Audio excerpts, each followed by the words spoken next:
루카복음서 19장. 예수님과 자케오. 예수님께서 예리코에 들어가시어 거리를 지나가고 계셨다. 마침 거기에 자케오라는 사람이 있었는데 그는 세관장이고 또 부자였다.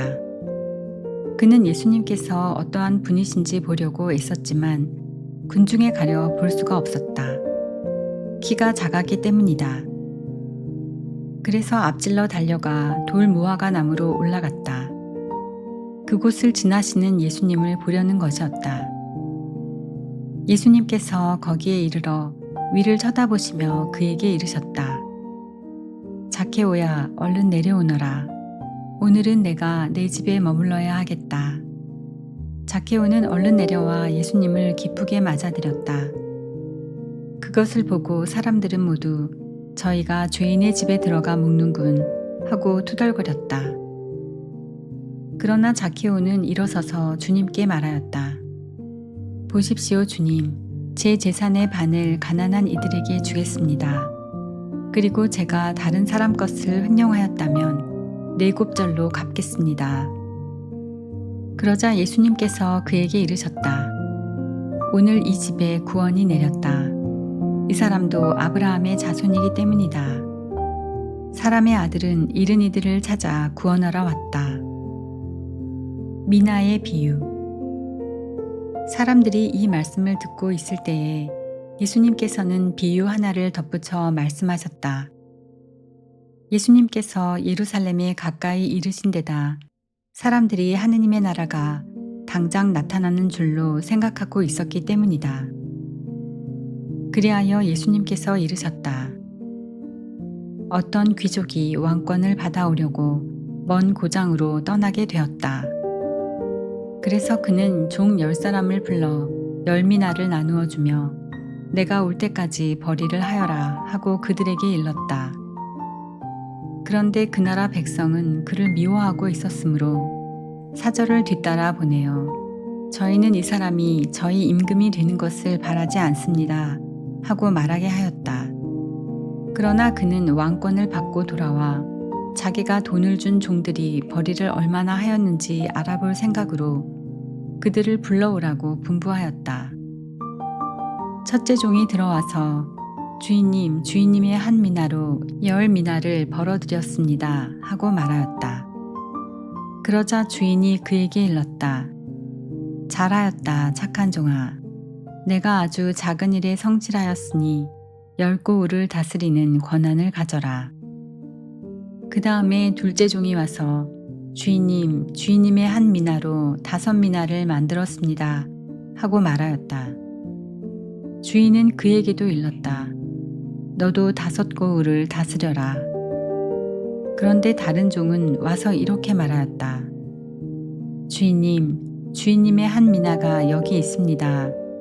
저는 이것을 수건에 싸서 보관해 두었습니다.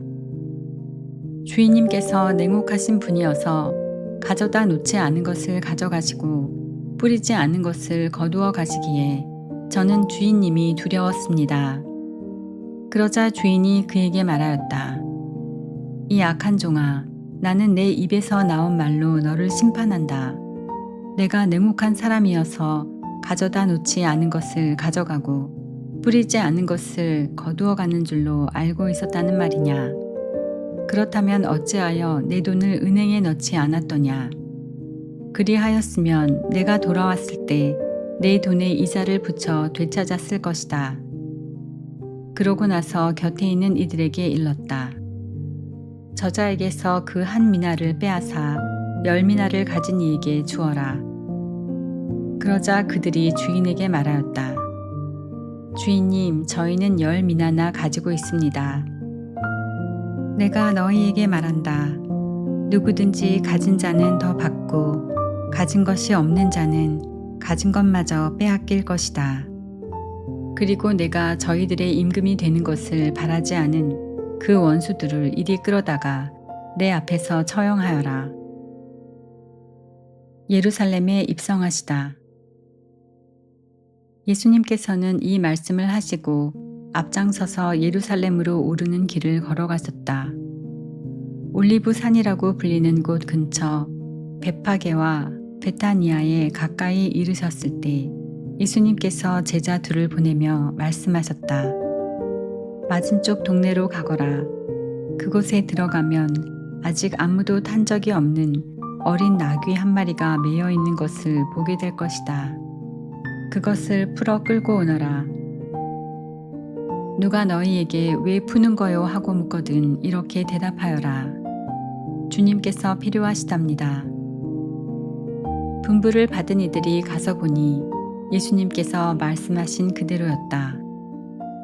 그래서 그들이 어린 나귀를 푸는데 그 주인이 왜 그 어린 나귀를 푸는 거요 하고 물었다. 그들은 주님께서 필요하시답니다 하고 대답하였다. 그리고 그 어린 나귀를 예수님께 끌고 와 그 위에 자기들의 겉옷을 걸치고 예수님을 거기에 올라타시게 하였다. 예수님께서 나아가실 때에 그들은 자기들의 겉옷을 길에 깔았다. 예수님께서 어느덧 올리브산 내리막길에 가까이 이르시자 제자들의 무리가 다 자기들이 본 모든 기적 때문에 기뻐하며 큰 소리로 하느님을 찬미하기 시작하였다. 그들은 이렇게 말하였다. 주님의 이름으로 오시는 분 임금님은 복되시어라. 하늘의 평화 지극히 높은 곳의 영광. 군중 속에 있던 바리사의 몇 사람이 예수님께 스승님 제자들을 꾸짖으십시오 하고 말하였다. 그러자 예수님께서 대답하셨다. 내가 너희에게 말한다. 이들이 잠자코 있으면 돌들이 소리 지를 것이다. 예루살렘의 멸망을 예고하며 우시다. 예수님께서 예루살렘에 가까이 이르시어 그 도성을 보고 오시며 말씀하셨다. 오늘 너도 평화를 가져다 주는 것이 무엇인지 알았더라면 그러나 지금 내 눈에는 그것이 감추어져 있다. 그때가 너에게 닥쳐올 것이다. 그러면 너의 원수들이 내 둘레에 공격 축대를 쌓은 다음 너를 에워싸고 사방에서 조여들 것이다. 그리하여 너와 내 안에 있는 자녀들을 땅바닥에 내동댕이 치고 내 안에 돌 하나도 다른 돌 위에 남아있지 않게 만들어버릴 것이다. 하느님께서 너를 찾아오신 때를 내가 알지 못하였기 때문이다. 성전을 정화하시다. 예수님께서 성전에 들어가시어 물건을 파는 이들을 쫓아내기 시작하시며 그들에게 말씀하셨다. 나의 집은 기도의 집이 될 것이다 라고 기록되어 있다. 그런데 너희는 이곳을 강도들의 소굴로 만들어버렸다. 예수님께서는 날마다 성전에서 가르치셨다. 수석 사제들과 율법학자들과 백성의 지도자들은 예수님을 없앨 방법을 찾았다. 그러나 어떻게 해야 하는지 그 방도를 찾지 못하였다. 온 백성이 그분의 말씀을 듣느라고 곁을 떠나지 않았기 때문이다.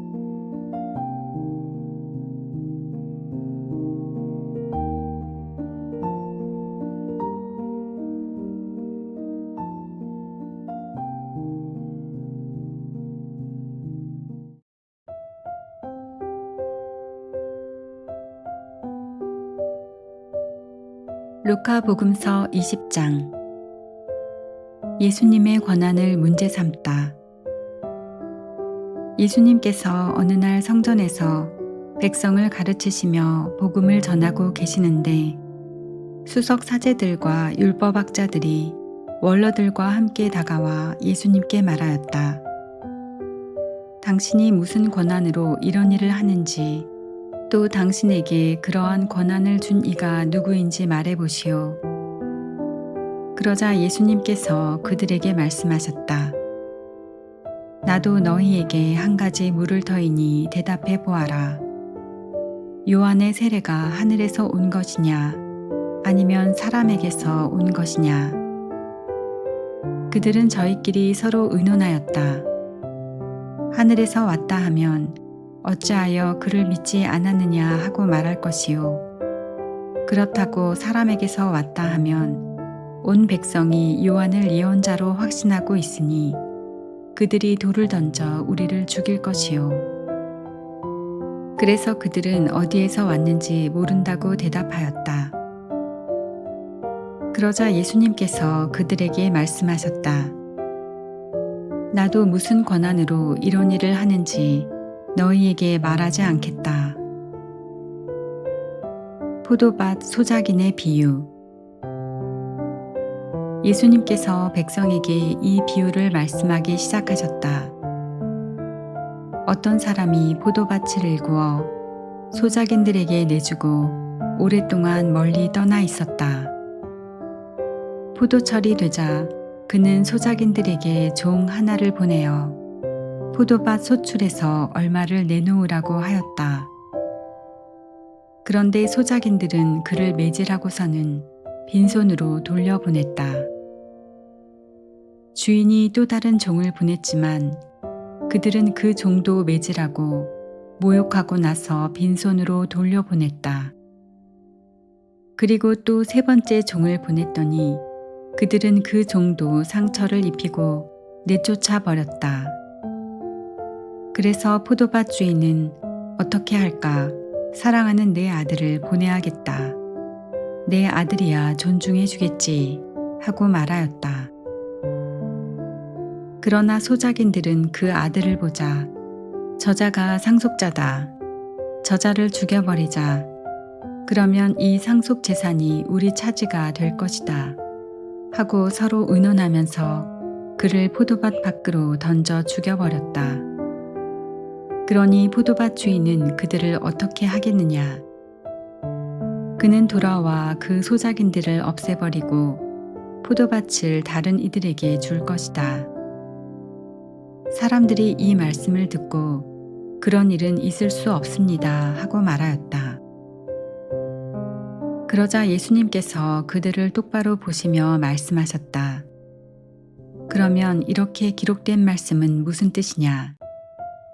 집 짓는 이들이 내버린 돌, 그 돌이 모퉁이의 머릿돌이 되었네.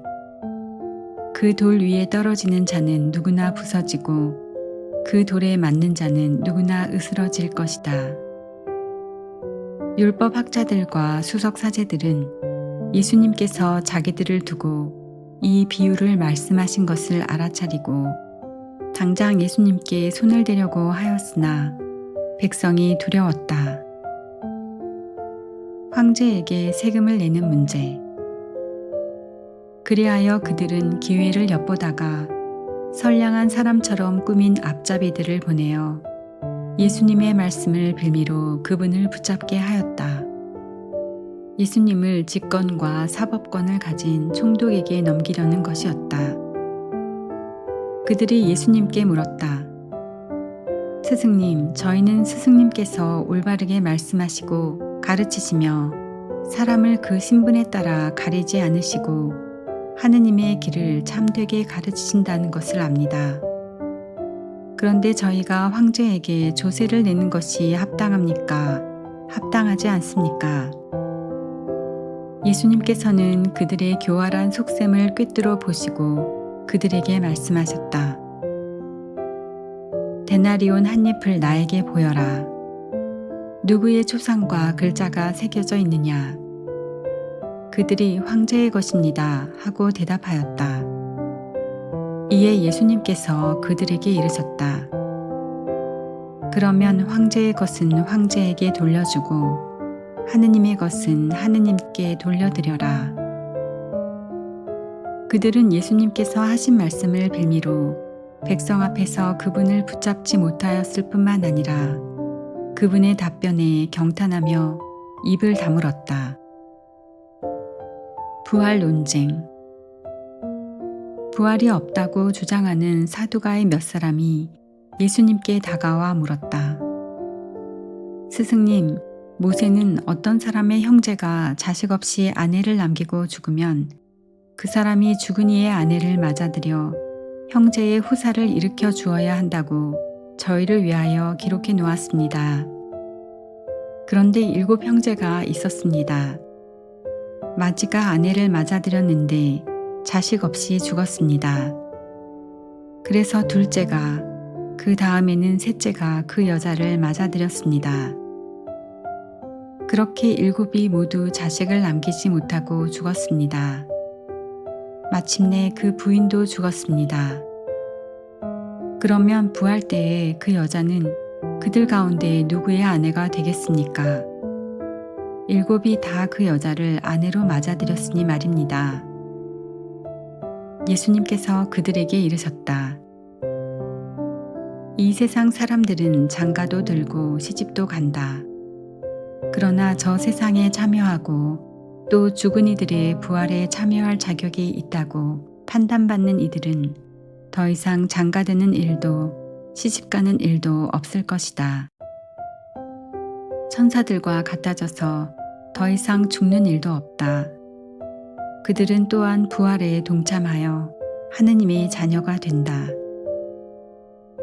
그리고 죽은 이들이 되살아난다는 사실은 모세도 떨기나무 대목에서 주님은 아브라함의 하느님, 이사학의 하느님, 야곱의 하느님이라는 말로 이미 밝혀주었다. 그분은 죽은 이들의 하느님이 아니라 산 이들의 하느님이시다.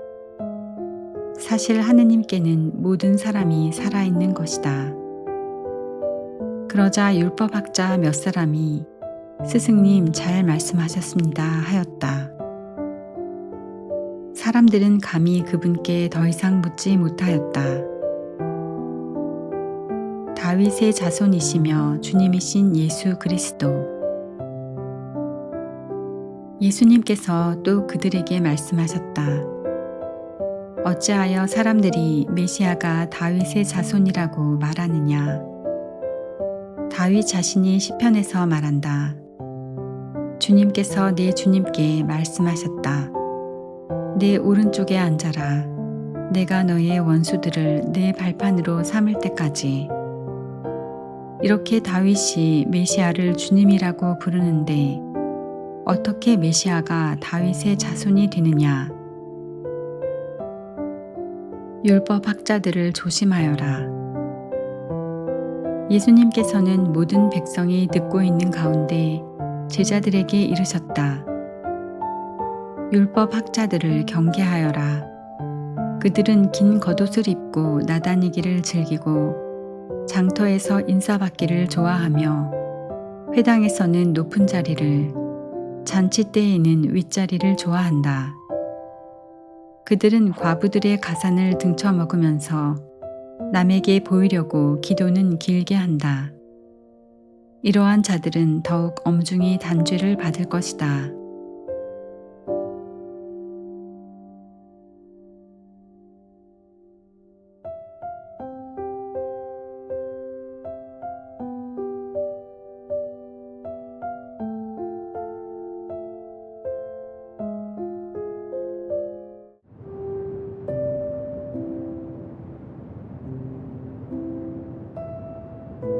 집회서 32장. 잔치. 사람들이 너를 잔치 주관자로 내세우더라도 우쭐대지 마라. 그들 앞에서 손님들 가운데 하나로 처신하여라. 다른 사람들을 먼저 보살피고 그 다음에 자리에 앉아라. 내 임무를 다하고 자리에 앉아라. 그리하여 손님들과 즐거움을 나누고 훌륭하게 처신하여 화관을 받도록 하여라. 원로여, 그럴 자격이 있으니 말하여라. 정확한 지식으로 이야기하되 음악을 방해하지는 마라.